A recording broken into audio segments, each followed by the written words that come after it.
Today is Dennis Schroder's 32nd birthday. Happy birthday, Dennis. The day after winning the Eurobasket tournament and the MVP award.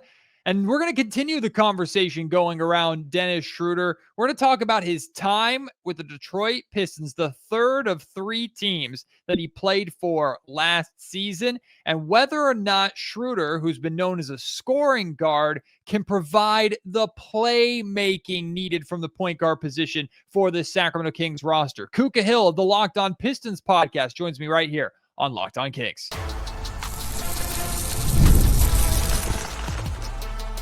You are Locked On Kings, your daily Sacramento Kings podcast, part of the Locked On Podcast Network, your team every day. And now, ladies and gentlemen, it is that time for another episode of Locked On Kings.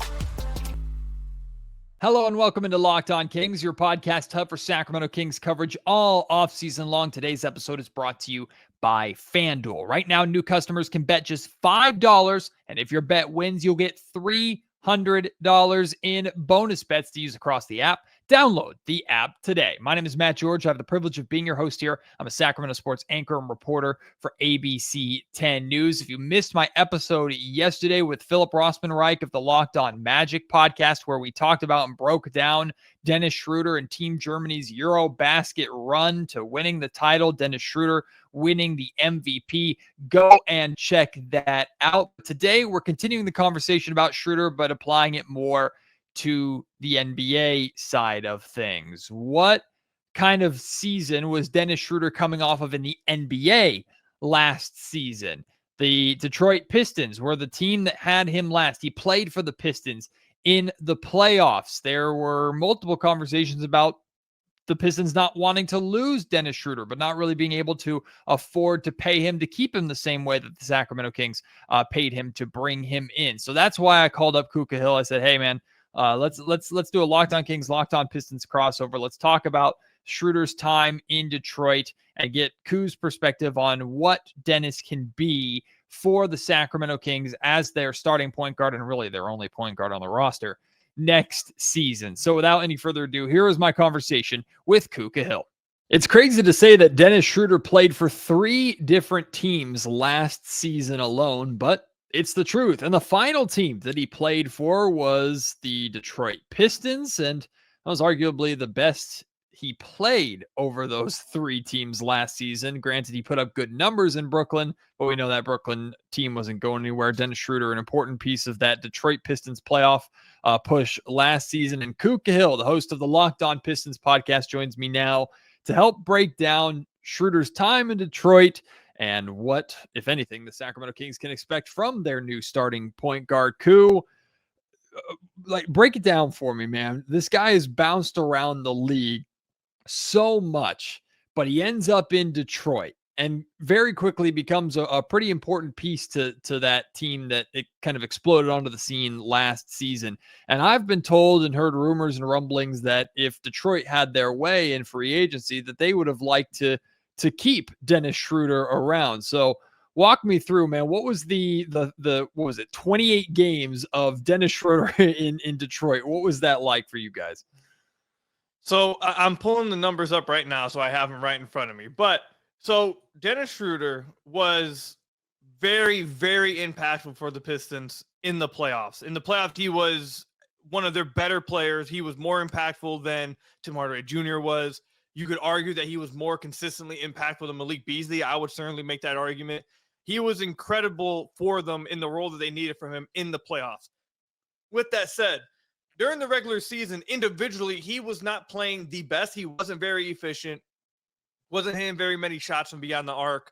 But the thing is, for why Pistons fans and why the Pistons were so happy with him was because they traded for him due to the fact that they did not have a backup point guard on the roster all season. Jaden Ivey goes down, and even Jaden Ivey wasn't a backup point guard. They tried putting him into that role, but he wasn't really a backup point guard. The minutes without Cade and Jaden Ivey on the floor were not good at all.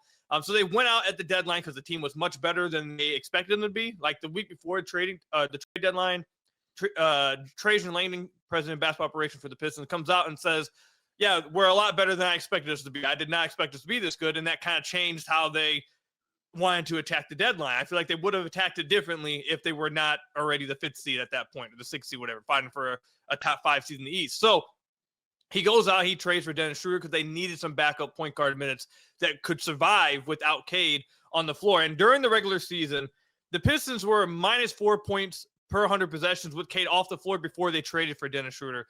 When they acquired Dennis Schroder, the rest of the way, they were a plus 1.3 in the minutes with Schroder without Cade. So that was a 5-point on-off differential. Really paid off for the Pistons. So Dennis Schroder himself didn't play that great during the regular season, but simply having a point guard who could set the table, get to the paint, make a kick out, make the right decisions, not turn the ball over too much. Having that guy was incredible for them during the regular season and made a difference. And then in the playoffs, he was hitting crazy shots from beyond the arc. He was playing incredible defense on Jalen Brunson. He was very impactful in the playoffs. But I think overall, just having that veteran presence at the point guard position was what really sold everybody on having Dennis with the Pistons. It's funny when most people look at stats for a player, their eyes immediately search for points per game and then search for shooting percentages because this is such a scoring league. And Dennis Schroder has been labeled, and rightfully so throughout his career, a scoring guard. But my eyes for Schroder specifically are going to those assist numbers and the playmaking, because I look at Schroder for Sacramento's situation. And I look at the fact that you've already got a plethora of scorers here, primarily DeMar DeRozan and Zach LaVine. And the two of them, of course, have their history together in Chicago. And if history tells us anything, it's that when those two were most effective together in Chicago, when the Bulls actually made the playoffs, it was the one year where Lonzo Ball was healthy. And they had a point guard who could kind of set the table for them. So I love the scoring ability of Dennis Schroder, and he put that on full display over the course of the Eurobasket tournament. But over the semifinal and the final of Eurobasket tournament, he also had 12 assists in both of those games. That is the Dennis Schroder that I'm paying close attention to. That is the Dennis Schroder that the Sacramento Kings need. What can you say about the playmaking side of Schroder, or was, like you said, the role that the Pistons needed from him with Cade out simply being, hey, man, go score the basketball for us while we get Cade some breaks? So I thought the playmaking from Schroder was really good for the Pistons. I think most importantly with Schroder is that he doesn't turn the ball over. With the Pistons, he only averaged 1.3 turnovers a game. That was big for them. They needed somebody who could go out there, set the table, play make, but not have these mistakes, not turn the ball over, which was a big problem with Jaden Ivey when he was on the floor without Cade. He had a career-high turnover percentage this past season. They needed someone who could improve on that, and Dennis Schroder was able to do that.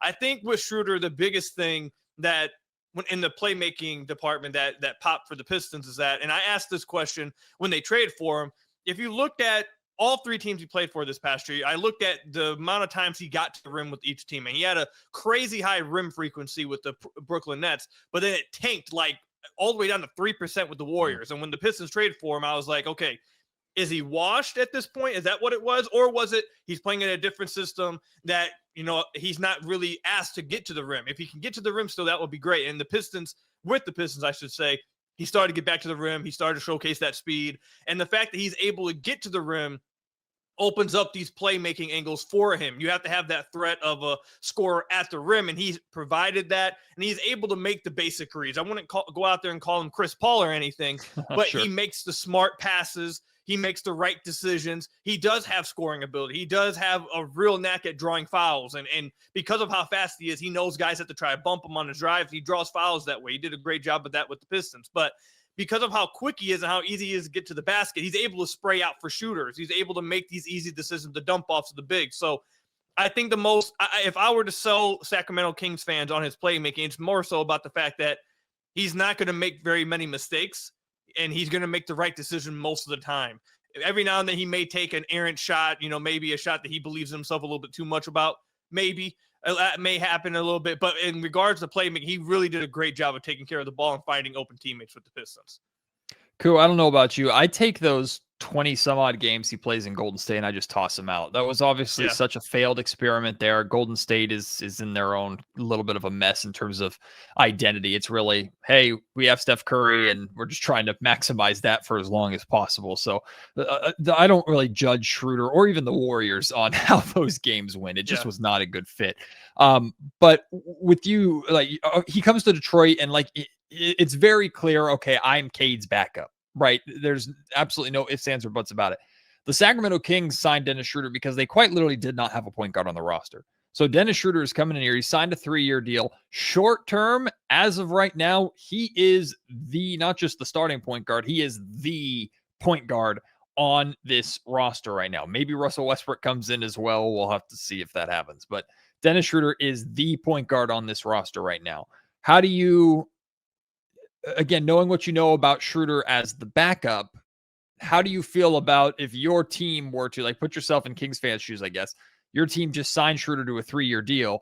He's going to be the starting point guard on a team that still is trying to be competitive in a highly competitive Western Conference. What would be your confidence level in Schroeder's ability as your starting point guard? So I'll do like on a 1 to 10 scale confidence as him a starter on a 3-year deal. I'd be at like a 5, 6. Like I wouldn't be.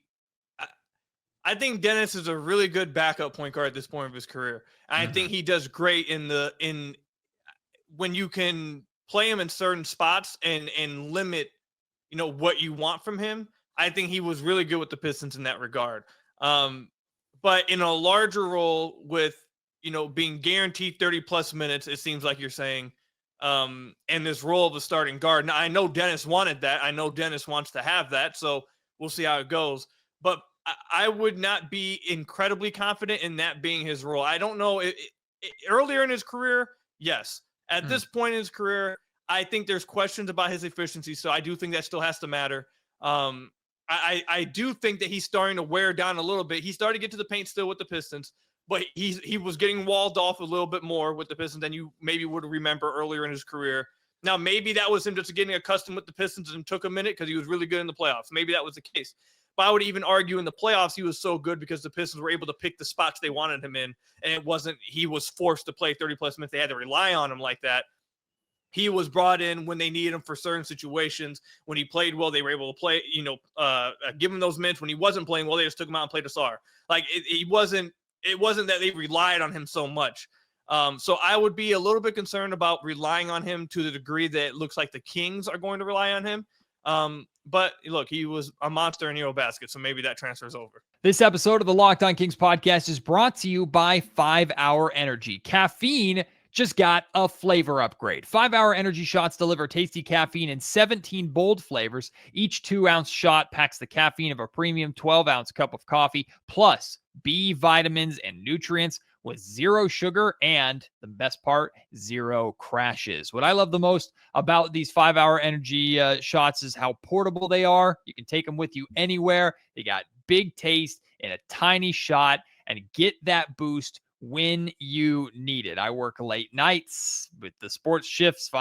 Sometimes those final couple of hours can really drag on. Well, that's where 5 Hour Energy is my best friend. You can have, there's so many different flavors for you to try, so you will find something that you like, and you can use 5 Hour Energy in so many different ways to ultimately get that extra energy, get that boost that you need. Even if you're on the golf course, right? You just need to get through the final few holes or pick me up at the turn before the back 9. 5 Hour Energy brings that for you. Enough with the boring, flavorless caffeine. It's time to give your caffeine a flavor upgrade with 5 Hour Energy shots. Get the favorites you love, or be bold and try something new in store and online at 5hourenergy.com or on Amazon today. Cool. I just realized while we were recording this, today is his 32nd birthday. Today, September 15th. So happy birthday, Dennis Schroder. Happy to talk about you here in Sacramento a little bit more. Ku, why do you think Dennis has bounced around the league so much? He has kind of his famous, I guess, fumbled the bag moment with the amount of money that the Lakers put on the table, and Dennis decided to bet on himself, and he hasn't gotten an offer of money like that since then, and he's been all over the place. But like, why do we think that is? Because he's a valuable basketball player. He's obviously very skilled in his very specific areas. Of course, he has his flaws, just like most guards who are typical backups who are trying to break into that starting caliber. Of course they do. But when you have a 12-year NBA career, you're doing something right. And he's averaging more than respectable numbers, 14 points, 5 or so assists per game over the course of those 12 years. He's had a very, very respectable career. So why is it he's struggling so much to find a home? And he told us when in his press conference after the Kings signed him, he's looking for a home and he got some longevity from the Kings that he's been looking for. But why can't this man find a home? So I have 3 reasons for it. One, when you are a fine NBA player, but not a great one, and you're not a bad one, you're easier to trade. And since his time with Atlanta and really OKC, he's been on tradable contracts. And he's been with the Lakers, who need to make some moves. He's been on some teams that like to make trades, and when you want a tradable contract and you're a fine player, other teams will take you. You're not on an overpaid bad contract, and you're not a bad player. You're a wanted commodity, especially when you are, like I said, you're not a great player. You fill a role. You're a backup guard. You can fill that role. You can start for some bad teams like you did in Brooklyn. You can back up on some good teams. Like, you are a player that can play in many situations on good contracts. I think that's one of the reasons why he's flipped around so much.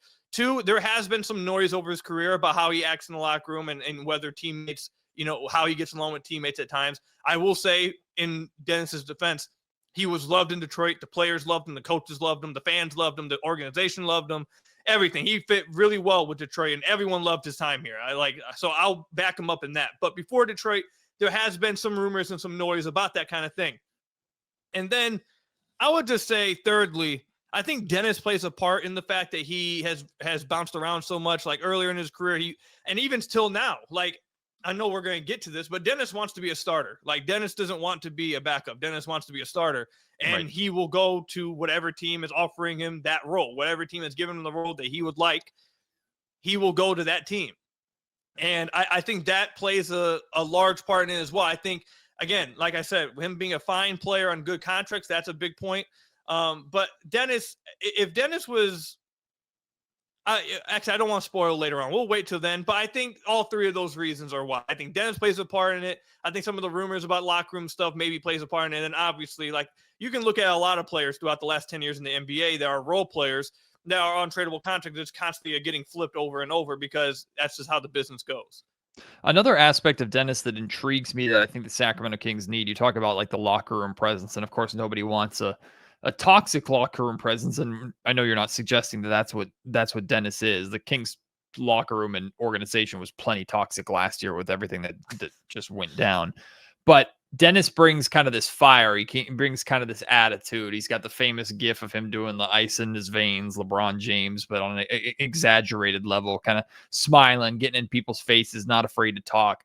I think the Sacramento Kings need a little bit more of that. Was that element of him apparent in Detroit, and how big of a difference do you think the personality of Dennis Schroder made in kind of rallying the team to fighting back a little bit? Because the Kings have been pushed around and don't always push back. Domantas Sabonis was stomped in the chest, for God's sake, and nobody did anything about it. So, like, what will Dennis kind of be the guy to help bring a little bit of that fire to an organization that needs it? No, yeah, Dennis definitely has a loud, I would say, a loud personality that doesn't really, and when I say loud, I don't mean he's constantly screaming. I mean, like, his personality pops on the court. He definitely has that swagger to him. He has a little bit of cockiness to him. He does talk quite a bit, and that's one of the reasons why he was so loved in Detroit during his time here, is that Detroit loves those type of players. He talks a lot. He's not afraid to get chippy with somebody. There is a video, I believe it was when Isaiah Stewart got into it with somebody, and Stu, at the end of the year, it was like, I think he said, we'll meet you in the locker room or something. He was like, it was one of those, I forget who it was that does those video breakdowns when they kind of read the lips and they show everybody what it was they were saying, whatever. And Dennis was in there. He was like, I'm right there with you. We'll meet you back there. Like, he's one of those guys he's going to talk. He has a loud personality, and he is a lot of fun. When he's playing well, he's constantly smiling. He's constantly laughing. He will do celebrations. Like, he has a very vibrant personality. And I think that's one of the reasons why the Pistons locker room loved him so much. I think that's one of the reasons why the city loved him so much. The organization loved him. So, again, I can only speak to the time he was with Detroit.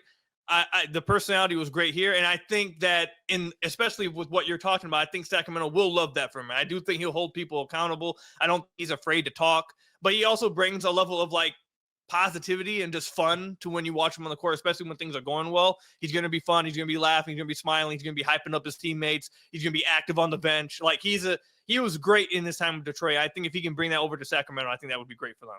This episode of Locked On Kings is also brought to you by FanDuel. The NFL season is here, and FanDuel is making sure you're ready for kickoff with a can't-miss offer. Right now, new customers can bet just $5, and if your bet wins, you'll get $300 in bonus bets to use across the app. FanDuel is the ultimate way to play every Thursday, Sunday, or Monday night. Like tonight, let's find a way to cook up some bets and win some money while the Las Vegas Raiders get a win over the Los Angeles Chargers tonight. You can bet however you want, whether it's player props, building a same-game parlay, or jumping in live as the action is unfolding in front of you. It makes every game more exciting, whether you're watching your team play or you're just following a game because you're keeping an eye on your fantasy lineups. It's quick, it's easy, and it's the best way to add a little more energy to your Sundays. So if you're ready to play, download the FanDuel app now by visiting FanDuel.com to get started. That's FanDuel.com to place your first $5 bet. Ku, let's go back to the start of free agency where you and I were monitoring very closely these rumors of sign and trades to get this Dennis Schroder deal across the line of the Sacramento Kings, including Malik Monk in these conversations, the possibility of Jonathan Kuminga being involved in these conversations. But the one thing that was heavily reported and pretty consistent was that the Sacramento Kings were trying to find a way to move Malik Monk to Detroit as part of this this sign and trade. And it's funny, the people that I talked to, like yourself from Detroit, were all very open to the idea of, well, Malik Monk, absolutely, we'd love to have him here in Detroit, but obviously it never got across the finish line. Now we have the context of months of just a very lame offseason with everybody kind of having scared money because of the apron system. Yeah. So it makes a little more sense now. But ultimately, why do you think, if there was any hesitation, why was there hesitation in Detroit about bringing Malik Monk in, if that even was a valid option? Yeah, so this is probably one of the most, if you talk to Pistons fans, this is probably one of the more frustrating parts of the offseason. Just to break it down real quick, Malik Beasley, the day before free agency, has his whole gambling investigation go down, all right? So, and Malik Beasley, they were ready to re-sign him to a 3-year deal and give him the full MLE and have him just come back. As soon as that happens, that has to change the course of plans. He's still currently a free agent. We know, we've heard enough about that, et cetera, et cetera. So the Pistons had to pivot. And then very early in free agency, they signed Karis LeVert, and then very early in free agency, they sign and trade for Duncan Robinson, and that basically uses up all of their cap spending and able to really improve the team. Now, at that time, there was a lot of some Pistons fans were okay with this, and a lot of Pistons fans were like, "This is it? Like, this is all you're doing after such a great season? Like, what's going on?" Like, there's a lot of stuff like that going on, and then obviously this whole thing when Malik Monk went down. I would like to believe that if this stuff with Malik Monk happened like 2 days earlier, maybe that this would have happened. I'd like to believe that one of the reasons why they went away from Malik Monk is because they had already got Karis LeVert and Duncan Robinson a part of the team. That's what I would like to believe, because the other reasons I don't understand. Malik Monk is a very good basketball player. Now, whatever, I'm sure he has some kind of, we'll see what happens with him the rest of the offseason. I'd love to see how his situation plays out. But as far as just the basketball court, he is a good basketball player. He's a very good basketball player that provides a lot for your basketball team, especially as someone who can handle the ball and go score the basketball, and someone who has improved as a playmaker over his career with the ball in his hands. And that's exactly what the Detroit Pistons need. They need another guy who can score the basketball for himself, but also is able to play make for others. So when we started hearing about this Malik Monk stuff to the Pistons, it was like, okay, if you get Malik Monk, that makes up for the slow offseason. That makes up for not really doing anything in the offseason, because he is more of an impactful player, a lot of us believe, than a Karis LeVert or a Duncan Robinson. Now, Pistons fans have grown to like these signings, but like Malik Monk is better than both those players, and I don't think that's much of an argument. So when the trade didn't happen, or when it kind of just kept carrying on, and then we've learned that eventually it was not going to happen, I heard that there was 2 reasons why that the Pistons didn't go move in on the trade. The main reason that I had been told over and over and over and over and over again was that he has a longer contract than Trajan would like to take on. Trajan has signed all the players.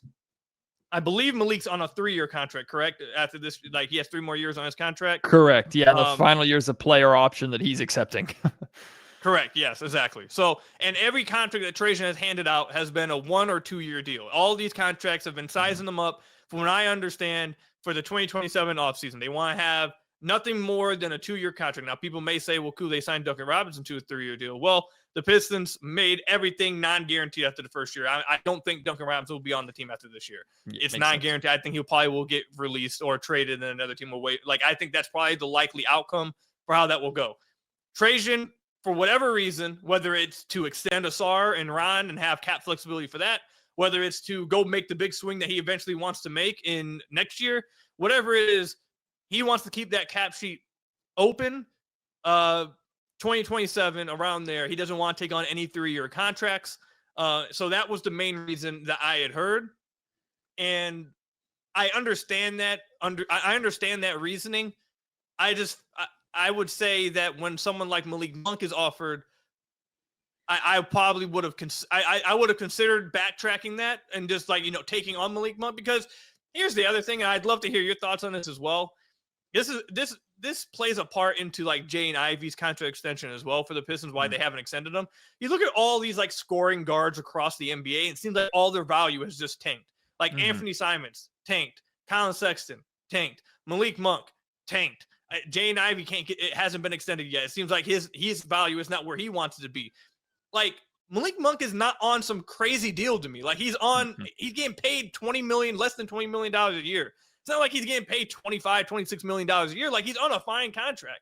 So I guess I'd like to know, just from your perspective, is he really on that bad of a contract? Or are we seeing, I've speculated on the podcast that we're just seeing the NBA tell us that these scoring guards that don't really play defense and don't really have size, we just don't value them anymore. That what you're seeing as well? Yeah, I think there's just a surplus of scoring guards in the league right now, to a point where I guess teams feel confident. It's kind of the same way that I think they used to feel about 3-and-D wings. That isn't much of a thing anymore. Back in the day, every team had 2 3-and-D wings. And okay, a guy that can shoot threes and play defense. Got it. The Sacramento Kings have been searching desperately for those for a long time, by the way. But now it's these scoring guards who can make a little bit. The builds that you see everybody put together in NBA 2K, these scoring guards, I just think are in abundance right now. And when there's more volume, there's less value. But to me, Malik's contract has never been a big deal. I think when the Kings signed him, the narrative was, wow, what a steal. The Kings got him for $18 million. And then the final 2 years are $20 million, and then a $21.5 million player option or something like that. Again, wow, what a steal for the Sacramento Kings to bring Malik Monk back. So I think the contract is a major point of conversation, simply because of how tight everybody is with their money this offseason in particular, as the NBA is likely to, I imagine, not get rid of, but tweak their apron system to prevent summers like this from happening again. Because I think everybody was very disappointed, to say the least, with how this summer ended up being, how this free agency period ended up being. But Malik is more than a valuable player. It sounds like, and we're still trying to figure this out in Sacramento, it sounds like he doesn't fit the long-term vision here of new general manager Scott Perry. So that's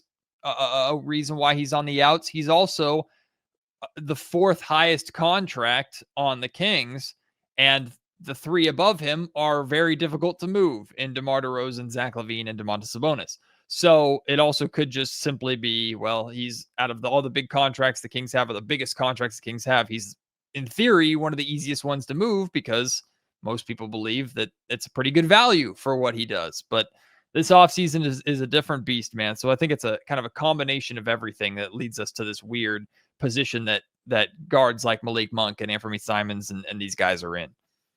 Yeah, I think your point about the second apron and all that, I think that plays a heavy part in this. It seems like teams are just really afraid to take on money. It seems like they're really afraid to commit any long-term money. It hasn't been just the Pistons. You've seen across the NBA that teams are just, it seems like they're more scared to commit long-term any kind of money to players. So I'm interested to see it, like you mentioned, do they tweak it a little bit, or do we start to see teams get a little bit more confident or aware of it, of the apron rules and all this, to where they start to feel a little bit more confident to go and make these moves, maybe a little bit more risky. I don't know. But yeah, that's why I heard with the Malik Monk stuff. They just didn't want to take on longer contracts. And also the other thing was, well, Jaden Ivey's coming back. We already signed Karis LeVert, Duncan Robinson. Is there going to be enough minutes to hand out to all of them to where everyone's happy? But the main thing I just kept hearing over and over was just, we don't want the 3-year contract. That was the main thing. Finally, Ku, before we wrap up, are you and the wonderful fans of Detroit aware that you guys put the final nail in Mike Brown's coffin? You were the team that sent Sacramento's season and the Beam team into an absolute tailspin. It's not that I blame you guys, but I blame you guys. What a wild night that was in the Golden One Center with Jaden Ivey's with Fox fouling Jaden Ivey and how that entire thing played out. And then Mike Brown was gone the next day right after Christmas time. So the Detroit Pistons killed the Beam team as we know it. The Beam's still around, but the Detroit Pistons, I'm blaming the Detroit Pistons too for the Zach LaVine trade. I'll just put that out there. Why do we get blamed for LaVine? Because it's easier to blame than to accept responsibility for your horrendous decisions. Fair enough. Yeah, that night with the De'Aaron Fox thing, it was a crazy shot. Still to this day, I don't really understand why he helped, how he did. And I'm sure that's why Mike Brown was as frustrated as he was. The only reason why, though, that I do know that it's the people say the Pistons did it, because apparently there's this weird rivalry with Pistons and Kings fans that I didn't know. I don't understand where it came from. I see it all over Twitter nonstop. Why? Yeah, I see it with this Kings Muse account and Pistons fans are constantly going at each other. I don't know if it's the Marvin Bagley trade from years ago. I don't know what it was, but that's the only reason why I saw it, because it was the next day. Kings fans and Pistons fans were just tweeting at each other nonstop. I'm just like, what's going on? Look, Sacramento was in a time of mourning. We were lashing out. Just understand. Pay us our respects. It's been hard. It's been a rough few months, but hey, there's new optimism. Could be a successful season. Yeah, could be a fun season. Who knows? They're probably going to be horrendously mid, and that's incredibly frustrating. But at least Dennis Schroder's here. He's a Eurobasket MVP, and there's nothing anybody can do to take that away from us. So deal with it. The Pistons don't have that, so deal with it. How about that? Well, watching the Pistons rise last season was incredibly fun. I hope the Pistons learn a thing or two from the Sacramento Kings of, hey, you had this really good year. Now build on it. Don't just sit on your hands and then just punt it all away for 2 years and then end up firing everybody and everything is sad again. So hopefully the Detroit Pistons can do what the Kings did not and build on their success from last year. Cade Cunningham is an absolute beast. Love Jaden Ivey too, regardless of the Jaden Ivey Keegan Murray weird rivalry that they didn't even ask for. So, Ku, thank you so much for your perspective on Schroder. We'll see how it all plays out here. Good luck with your Pistons this season, and we'll talk soon. Appreciate it. Dennis Schroder MVP for the Kings. Who knows?